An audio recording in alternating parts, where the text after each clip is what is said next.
Please raise your hands for questions. Going back and reviewing the film, there was a lot of good in the game. There was a lot of things that we need to improve on. Start with offensively. I felt like our offensive line, especially the interior guys, done a really nice job in the game, kind of controlling some dominant football players. There's some really good players there with South Carolina. I felt like our guys gave our quarterbacks a pretty clean pocket to have some success there, and done a nice job. We had some injuries in the offensive line. We had to play some guys that didn't know if they were going to be able to play before the game. I thought we had a lot of guys that kind of stepped up there, played multiple quarterbacks. Felt like both guys really done a nice job pushing the ball down the field, didn't really press, didn't try to do something that they didn't have to do, kind of took what the other team gave us. Wide receivers, their guys went up and made some plays, and, at tight end position, Dom and Austin continue to do a nice job in there. So, but if you look at offensively, some things that, disappointed in the game, we had the ball fourth down at the 1 yard line. We didn't get a touchdown. We had an opportunity there before the half. Not before the half. In the first half, the ball backed up close in their own goal line there, and we got 2 penalties, which didn't allow us to make a first down. Gave South Carolina a really good field position, and then we had a chance there at the very end of the game, kind of in 4 minutes, to run the game out there, and we got another penalty there that put us behind the sticks. So there's lots of things that we need to clean up. We didn't run the ball as effectively as we probably need to. Some of that has to do with getting the right mic points, which starts at the quarterback position, and making sure that we're glued together with the wide receivers. So we've got to do a much better job there. Defensively, when you watch the tape, didn't play very well at all in the first half. So there's going to be lots of lessons that we need to learn from this. Didn't get a whole lot of pass rush up the middle. Didn't strike the blockers the way we need to strike. Had way too many mental errors. In the secondary, didn't handle formation into the boundary a couple of times there, or orbit motions or rocket motions, but made some adjustments at halftime. I felt like our players responded and played a little better in the second half, played much better in the second half, but we can't start a game that way. And unfortunately we did. Special teams wise, we had the one kickoff there that we pinned them back there, got a little bit of momentum. Wasn't nothing in the kickoff return. We blocked a punt, returned a punt. Anytime you score in special teams is a huge deal, and we scored twice. So when you look at the game, there's lots of positives in the game, probably more so than any game that we've had, but we still have a long ways to go to play at our best, and that's our goal, and we're a long ways from that. Got some guys that are banged up. We've been in some physical games the last several weeks, and got to get some guys well this week. And we're playing a UAB team that I personally know a whole lot about, starting with their head football coach and lots of the guys on their staff. Everybody on their staff, I know all of them. They're all really good football coaches. Some of them I've had an opportunity to work with over the years. Some of them I've actually had a chance to coach. So they're doing a fantastic job. You look at them; they got one of the best defenses in the country statistically. Putting pressure on the quarterback. I think there's 26 sacks. Not allowing a whole lot of points. A lot of pressure. Just really sound, good hard-nosed football offensively. Guys take care of the football, create explosive plays, got really good wide receivers. Wide receivers as a group, they look like SEC wide receivers, probably as good as any group that we've seen. So we got a tremendous challenge this week. Our guys have got to get in here, get focused. We got to find a way to play our best football on Saturday night. and that's what we're going to focus on this week. Patrick and Rob and David. Jeremy, on Batuli's blocked punt, it looked like y'all still had the defense on the field there in case they went for it on fourth down. What was the plan there, and is that pretty rare to get a blocked punt when you have the defense on the field? Well, we were in punt safe.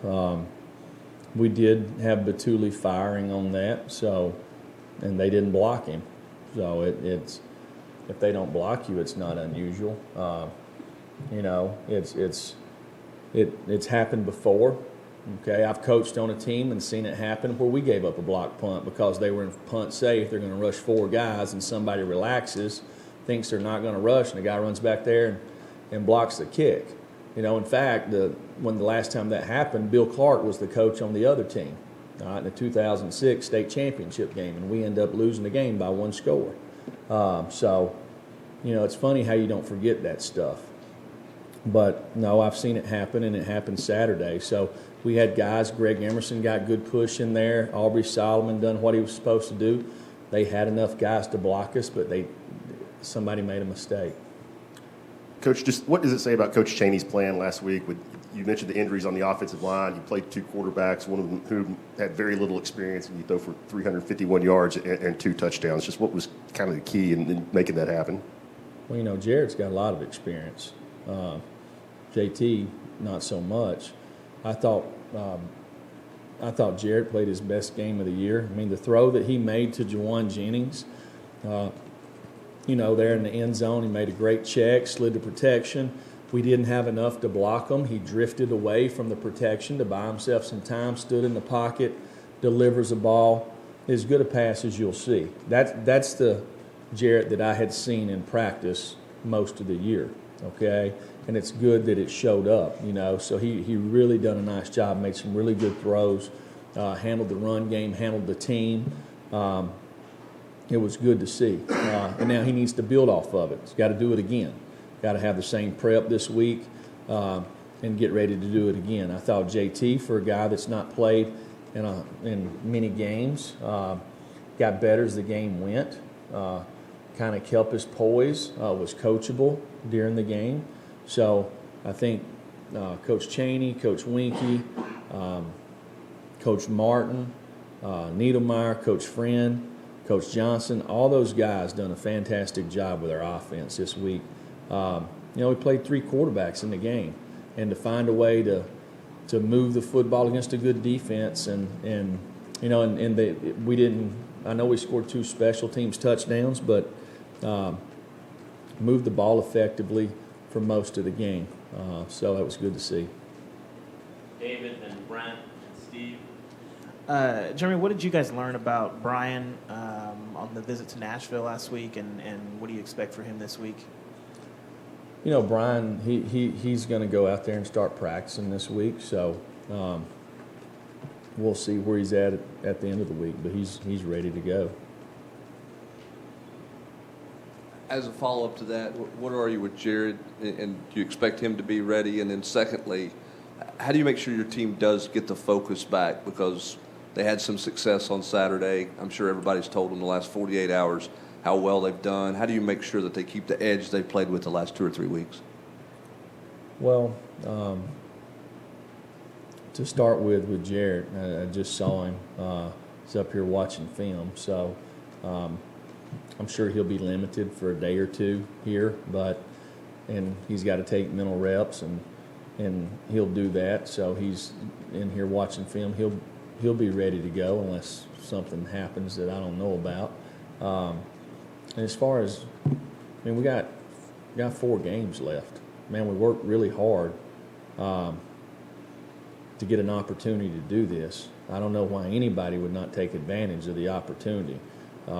As much time and effort you put into something that you love to do, it'd be shame on us not to be ready to play on Saturday against a really good football team and a great opportunity for us to continue to improve as a football team.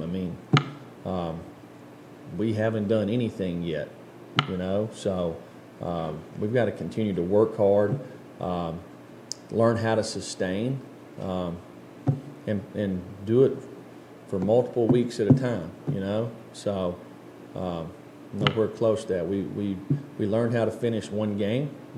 We need to learn how to finish 2 games. Steve and then Blake. Obviously, when you got this job, JaJuan wasn't even technically part of the team yet. I'm just wondering, what were those initial conversations with him like? What was said, and when did you start to realize he could be the team leader that he's become, that he had those kind of leadership skills? Well, it's interesting. Most of the I didn't know anything about JaJuan Jennings. I knew him as a opposing player on another team. When I got the job, there was some details about what all happened here, and I asked a lot of people in the building what they thought, and most of them that said, I wouldn't let him come back. They don't work here anymore. The people that said let him come back, they all work here. When you start talking to the players that played on the team, the Trey Smiths, the Daniel Batulis, and they say, "Nah, Coach, we want this guy on our team." So I knew enough about those guys in recruiting to know that they knew what was right and what was wrong. And then we gave him an opportunity. We set out some things there that we required him to do, and he's done everything that we've asked him to do. Everything that we've asked him to do. And it goes to show you that when you get second chances, sometimes people make the most of them. And JaJuan Jennings has made the most of his chances here this second time around. I said it after the game. He's going to graduate in December. So good for him. He's had a great senior year.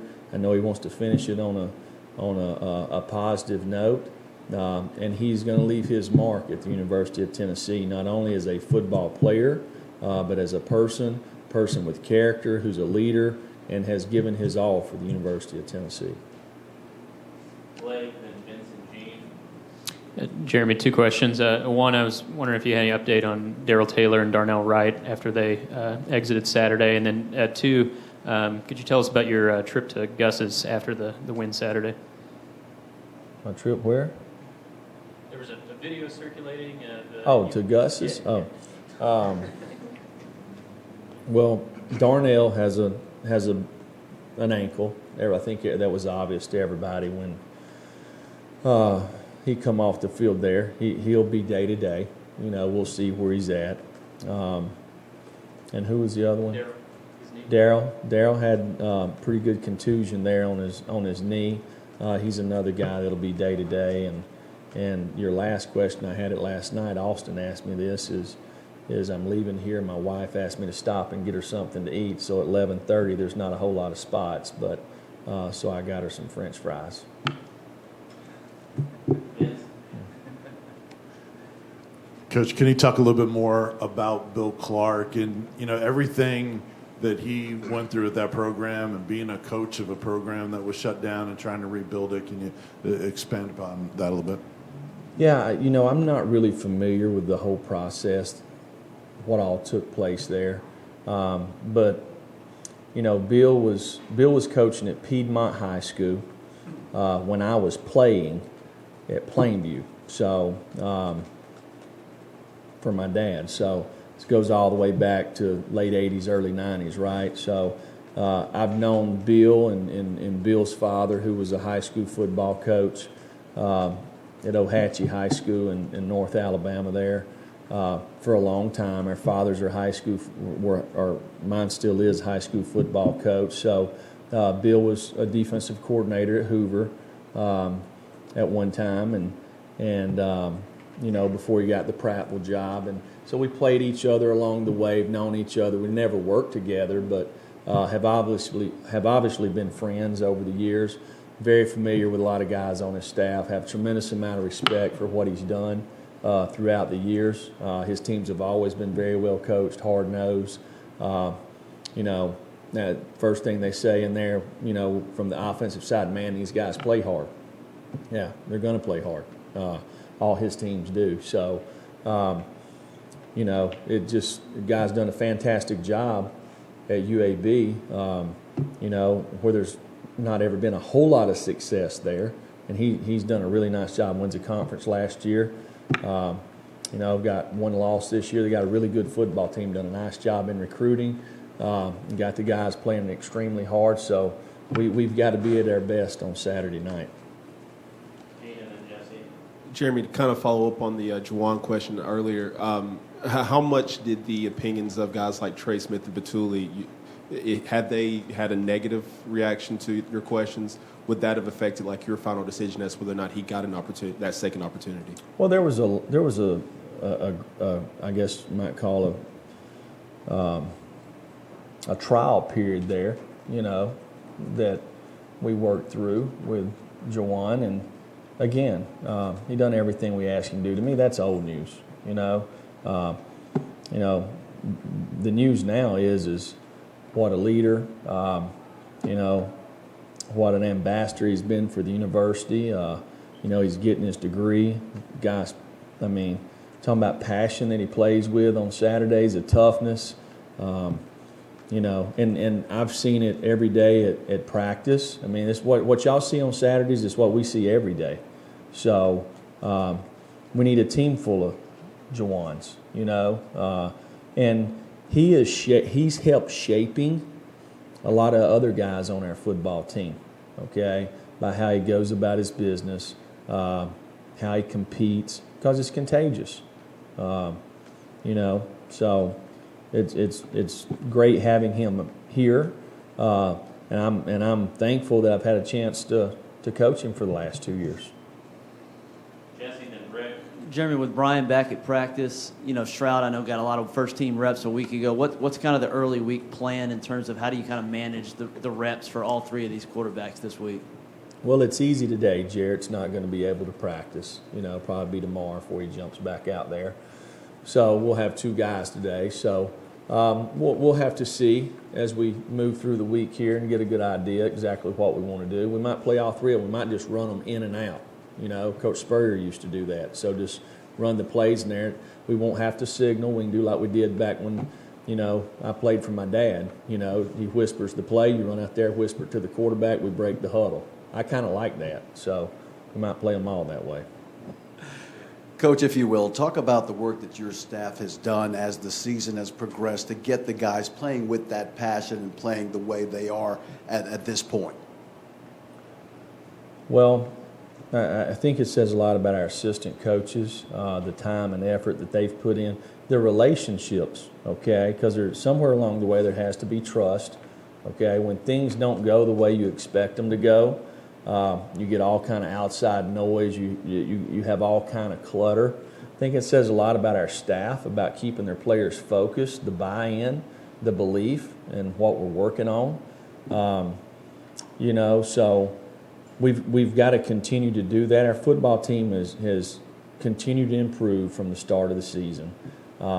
We've created some self-inflicting wounds along the way, okay, that's not helped us, but they've not flinched. They've stayed together, and we continue to work hard to improve, and we've got to finish the season the right way. This kind of reminds me a little bit of last year, some of the things that we did and got to the point here kind of in the middle of the year, and we didn't finish. So we got an opportunity this week to kind of start to learn how to finish, and starts with practice today. Our guys they will, because they've done it all year. We got to get ready to have high energy in the meetings so we can correct the mistakes that we made, because we made plenty of them. We're still searching for that perfect game, and we have a routine we go through on Mondays and Tuesdays, Wednesdays, Thursdays. We got to do it. We got to get going and know our opponent, know what we're trying to get accomplished, know why we're doing it, and create the right habits to get it done this week. Any more questions? Thank you, Coach. Thank you.